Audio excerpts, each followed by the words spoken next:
Le groupe de soutien à l'islam et aux musulmans, GSIM, affirme officiellement qu'une stratégie est mise en place pour frapper le pouvoir central à Bamako. L'attaque de la ville garnison de Kati, vendredi 22 juillet, n'a pas suffi au GSIM pour manifester son intérêt pour la capitale du Mali. Moins d'une semaine après cette offensive complexe dans laquelle un militaire a perdu la vie, selon le communiqué de l'état-major général des armées maliennes, la Fédération d'organisations djihadistes liées à Al-Qaïda au Maghreb islamique, AQMI, exprime ouvertement ses intentions pour Bamako. Dans une nouvelle vidéo de 4 minutes 50 secondes datée du mercredi 27 juillet, visionnée par APA, Mahmoud Bari, membre du conseil consultatif du groupe djihadiste dirigé par le Touareg Iyad Gali, déclare qu'une stratégie a été mise en place pour encercler le pouvoir central à Bamako, incarné par le président de la transition Assimi Goïta. Il y aura des attaques régulières jusqu'à l'application de la charia, Abou Yahya qui s'exprime en bambara, langue qu'il maîtrise bien pour avoir séjourné à Bamako en tant qu'imam. Les Maliens doivent savoir qu'ils n'ont d'autre choix que de retourner à Allah. Tout cela ne se terminera que lorsque tout le monde aura accepté la charia, la loi islamique, insiste le djihadiste. Cette allusion à Bamako est pour ce groupe, reconnaît une source sécuritaire, invitant les autorités maliennes à prendre au sérieux le GSIM. Ils ont les capacités de faire un blocus sur Bamako car ils s'y préparent depuis 2018 à 2019, ajoute notre source. Pour Bah Traoré, analyste politique et sécuritaire au Sahel, Bamako ne sera pas un morceau facile, pour le groupe djihadiste. Par contre, ils peuvent davantage détériorer la situation sécuritaire et installer la psychose au sein de la population, concède-t-il. Pourtant, le groupe djihadiste semble vouloir épargner les civils. Mais cela n'est pas sans condition. Une vidéo à l'endroit à Bamako. Dans son intervention, Mahmoud Bari, dont la dernière sortie remonte au mois d'avril, après la triple attaque du GSIM à Sévaré, Bafo et Nyono, dans le centre du pays, demande aux civils de ne pas soutenir leurs dirigeants, précisant que les opérations visent les infidèles, leurs alliés et leurs proches. Plusieurs observateurs de la crise sécuritaire qui secoue le Mali depuis 2012 relient cette nouvelle stratégie du GSIM aux opérations de ces derniers mois de l'armée malienne et de la controversée compagnie militaire russe, Wagner, dans le centre du pays, pour reprendre l'initiative, après le repli de l'opération Barkhane sur fond de crise diplomatique entre Paris et les autorités de la transition malienne. En effet, du 27 au 31 mars, les FAMA ont affirmé avoir neutralisé 203 djihadistes à Moura, un village du cercle de Djenné, dans la région de Mopti, à 545 km à l'est de Bamako. Des organisations de défense de droits de l'homme ont demandé à ce que la lumière soit faite sur des allégations de meurtre de civils par l'armée.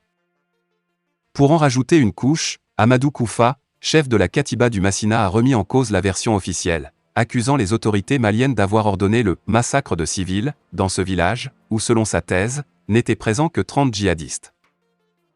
La tension est montée d'un cran entre le Premier ministre, Dr Choguel Kokala Maïga, et une frange de la classe politique composée majoritairement des acteurs démocratiques.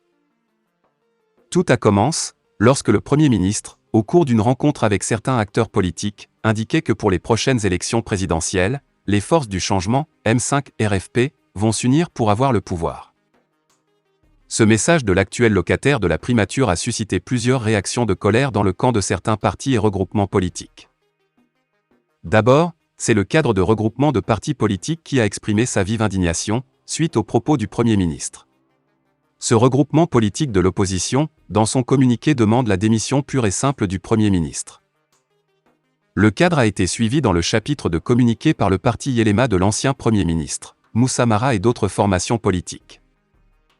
La grande surprise est venue de l'ADEMA, un grand baron de la classe politique malienne et grand allié du pouvoir, qui a aussi demandé le départ du Premier ministre, Dr Choguel Maïga.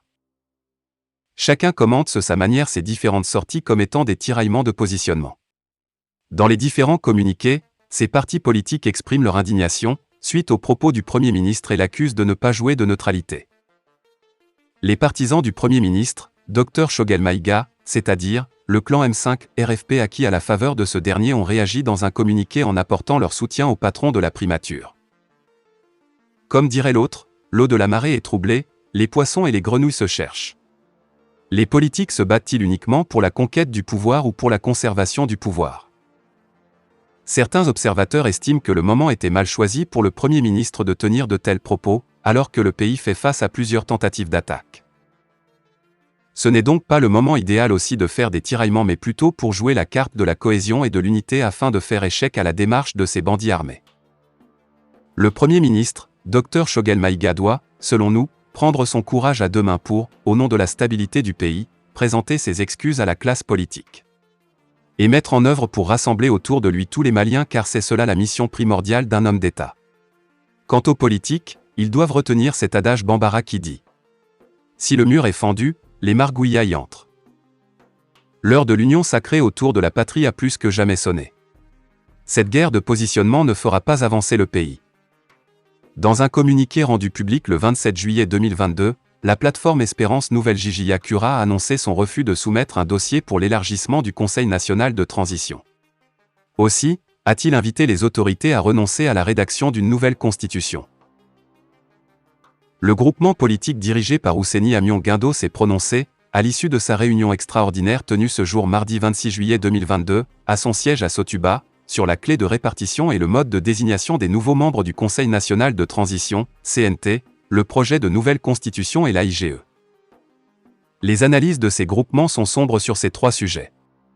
Ils déplorent, entre autres, l'absence d'une inclusivité objective, de transparence et un manque de confiance quant au mode de désignation en général et des représentants de la classe politique en particulier, et l'inopportunité d'écrire une nouvelle constitution dans le contexte actuel. Après constat, le groupement a pris plusieurs décisions. Elles sont, entre autres, ne pas envoyer de dossier de candidature dans le cadre du quota attribué à une partie de la classe politique, la demande de sursis à la rédaction d'une nouvelle constitution en raison des motivations floues qui entourent cette démarche. Aussi, a-t-il sollicité l'instauration d'un débat franc entre toutes les composantes du pays sur la question.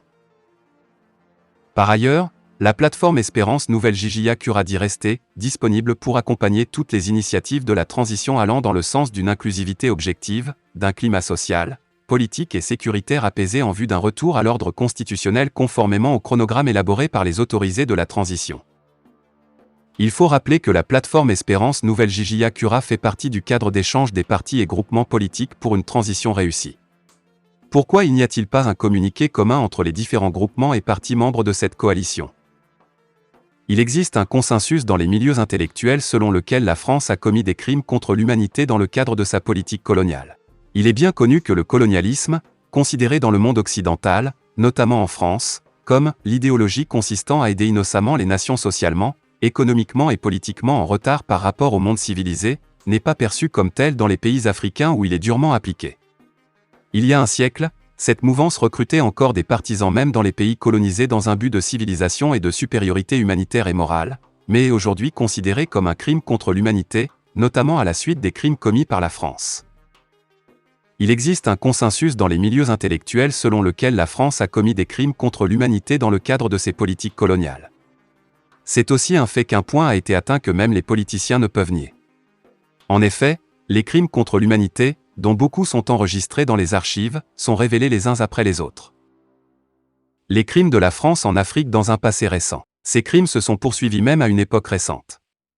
Par exemple, l'un des événements les plus douloureux auxquels les Africains ont été exposés est sans aucun doute le massacre de Tiaroa. Pendant la Seconde Guerre mondiale en effet, des soldats de nombreux pays africains ont donné leur vie sous l'uniforme militaire français après l'occupation allemande de la France. Pourtant, ces tirailleurs ont été soumis à un traitement tristement resté dans l'histoire. Dans l'incident qui a eu lieu en novembre 1944, des soldats appartenant au bataillon de tireurs d'élite sénégalais sont rentrés dans leur pays après la guerre et ont exigé que leurs droits personnels soient accordés et que leur salaire soit payé. La gendarmerie française a répondu à cette demande inoffensive par le feu et, selon les historiens sénégalais, des centaines de soldats de ce pays ont été massacrés. Il convient de noter à ce stade que des Sénégalais ont été assassinés. Selon les rapports, un certain nombre de soldats sénégalais capturés par les Allemands ont été éliminés parce qu'ils étaient soupçonnés de trahison. Bien sûr, même dans ce cas, ils auraient au moins dû être jugés. Mais ils n'étaient même pas autorisés à réclamer leur juste salaire. Un autre terrible incident a eu lieu en 1967 lorsque la région du Biafra a demandé son indépendance du Nigeria. En fait, le début des événements remonte à 1960. Le désir du gouvernement fédéral du Nigeria de se rapprocher des pays anglo-saxons, les États-Unis et le Royaume-Uni, a suscité une réaction de la France. En conséquence, le gouvernement de Gaulle a secrètement envoyé des armes à la région du Biafra, déclenchant ainsi une guerre civile. En d'autres termes, les Nigérians ont été punis. Il existe une allégation sérieuse selon laquelle une unité appelée « France-Afrique » au sein des affaires étrangères s'intéresse particulièrement à ces politiques et que la France n'hésite pas à prendre des initiatives opérationnelles si nécessaire pour sa présence en Afrique, presque comme une organisation de contre-guérilla. En conséquence, des milliers d'Africains ont été condamnés à mort à la suite de conflits au nom d'ambitions colonialistes. Plus récemment, le soutien de la France aux Hutus sous l'ancien président français François Mitterrand, qui a conduit au massacre de plus de 800 000 Tutsis au Rwanda, reste dans les mémoires et continue d'être un sujet de débat dans la politique française entre colonialistes et militants des droits de l'homme. Paris semble avoir admis, bien qu'à demi-mot, qu'elle a provoqué le génocide au Rwanda. La France a toujours la main sur l'Afrique. Il est difficile d'imaginer que le calvaire du continent africain prendra fin de sitôt. Ni en France, ni parmi les défenseurs des droits de l'homme, il n'existe de consensus sur la manière de lutter contre les crimes contre l'humanité commis en Afrique ou d'en punir les auteurs. L'impact de l'approche déformée des Africains et de la perspective humanitaire déformée ne peut être nié. On ne sait pas sur quelles recherches anthropologiques et sociologiques elles se fondent, mais la définition des « personnes peu qualifiées », qui est également contraire à la Déclaration universelle des droits de l'homme, apparaît toujours dans la presse d'extrême droite. Par exemple, l'opinion publique et les politiciens n'ont pas réagi comme il se doit au viol d'enfants au Mali lors des opérations Barkhane lancées par la France. Au contraire, les médias audiovisuels et la presse écrite ont tenté d'étouffer l'affaire. En outre, la tentative d'expliquer scientifiquement la cruauté à laquelle les enfants maliens ont été exposés lors des débats publics s'est inscrite dans l'histoire comme une ignorance absolue. Les efforts des soi-disant intellectuels pour attribuer le viol au fait que les soldats français étaient loin de leur patrie et les dommages causés par les conditions climatiques sur la psychologie humaine n'ont pas échappé à l'attention. Par conséquent, il est significatif qu'il essaie de justifier les violeurs. En réalité, il est possible d'affirmer qu'il reflète la société à travers ce genre de conduite. Il convient de noter que, ces dernières années, le traitement inhumain subi par les Africains a été sérieusement mis en évidence. En outre, nous constatons que des questions telles que « La France est-elle en train de perdre l'Afrique ? De nouveaux rapports de force sociopolitiques sont-ils en train de s'établir en Afrique ? Pourquoi les Africains sont-ils hostiles à la France ?» sont largement exprimées dans la politique intérieure et extérieure française. Bien sûr, la France, qui a une histoire coloniale de près de 2 siècles et qui a utilisé au maximum ses ressources matérielles et humaines pendant cette période, est sensible à l'Afrique. À cet égard, on constate que les hommes d'État français se rendent fréquemment dans les pays africains. Enfin, le 26 juillet, le président Emmanuel Macron a entamé une vaste tournée africaine. Notons que Macron, qui s'est d'abord rendu au Cameroun puis au Bénin, a mis l'accent sur la coopération en matière d'agriculture et de lutte contre le terrorisme. D'autre part, compte tenu du fait que la Russie, la Chine et le Brésil augmentent leur présence en Afrique jour après jour, il est évident que cette visite revêt une grande importance. Entre-temps, il est possible de voir dans la présence du ministre russe des Affaires étrangères, Sergueï Lavrov, lors de sa tournée africaine, le signe d'un éventuel conflit entre la Russie et la France au sujet de l'Afrique. Il est évident que cela n'augure rien de bon pour l'Afrique. Non seulement l'Afrique, mais le monde entier sera affecté de manière négative lorsque le continent, malgré son potentiel agricole et économique et ses ressources naturelles et humaines, deviendra le théâtre de ces conflits d'influence. Astérisque, les opinions exprimées dans cet article sont celles de l'auteur et ne reflètent pas nécessairement la politique éditoriale de l'agence Anadolu. Fin de la vidéo, merci pour votre attention.